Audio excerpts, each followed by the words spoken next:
The stock of the day is brought to you by IG, Australia's #1 CFD provider. Trade over 17,000 markets with extended trading hours on key US shares and competitive spreads, all on an award-winning platform. Get started at IG.com. And the stock of the day is Treasury Wine Estates, after it moved to acquire 75% of Stone and Moon Winery, which is a Chinese winery, for about $28 million. The acquisition furthers Treasury Wine Estate's strategy to invest in luxury vineyard assets to support its luxury wine portfolio. Now, the deal is expected to complete in the second half of 2025 and includes an option for Treasury Wines to acquire the remaining 25% after 5 years, with the CEO saying the company looks forward to continuing long-term investment in the Chinese wine industry. So let's talk about Treasury Wine Estates. Clearly, times have changed since Treasury wine was banned. Australian wine really was banned from China. What do you think of the strategic move to get into it by buying, the actual assets?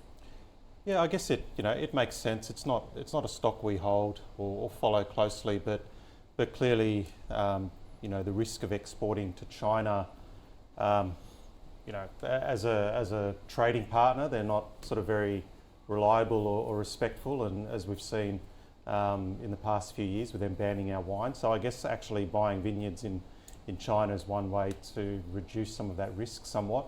I mean, as we could see on this chart, this is a weekly chart going back 5 years, quite a rough ride for Treasury Wines. It's actually not that far off the COVID lows, so it hasn't made as much progress as most other stocks. So not the best sort of long-term investment. And what I've indicated there with a blue line on the right-hand side is that despite today's move, it's up a few percent. It does seem to be hitting a resistance level. So yeah, look, it just, to me, just seems a bit too messy, too many sort of variables. It's not like iron ore, China needs it, so they'll just buy it. This is wine. They can obviously turn the taps off if they want to punish us for something. So yeah, not the most reliable sort of trading partner. And obviously Treasury Wines is more than just exporting to China. But in terms of today's news flow, I think it's a mild positive, but not enough for me to be buying the stock. So you would avoid Treasury Wine Estates? Would you hold it if you had it? Look, I suppose I'd hold it after today's move. I'd maybe see if it can give us that upside break and follow through. But if it can't follow through in the next few days, I'd be a seller. But for the moment, I'd hold it and see if there's a bit more. Well, that's what we do on this program. It's today. If you would buy it, hold it, or sell it. What do you think, David? It's a hold at best.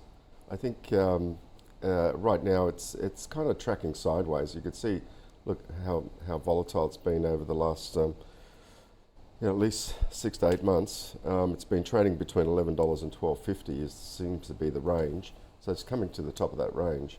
So they're not shooting the lights out in terms of earnings. The return on equity is single digit, and they seem to have a small improvement from the previous year on their earnings growth. But look, the jury's out on this one. The revenue growth was pretty good for the June annual result, but the earnings per share is still pretty flatline. So that's reflecting in the share price. You can just see tracking sideways there. So look, I've got a neutral bias on this, but keep your eye on for the next reporting season. Mm-hmm. Yeah, which will be coming around a lot quicker than one might think. All right, thanks guys. A solid hold for our stock of the day, which is Treasury Wine Estates.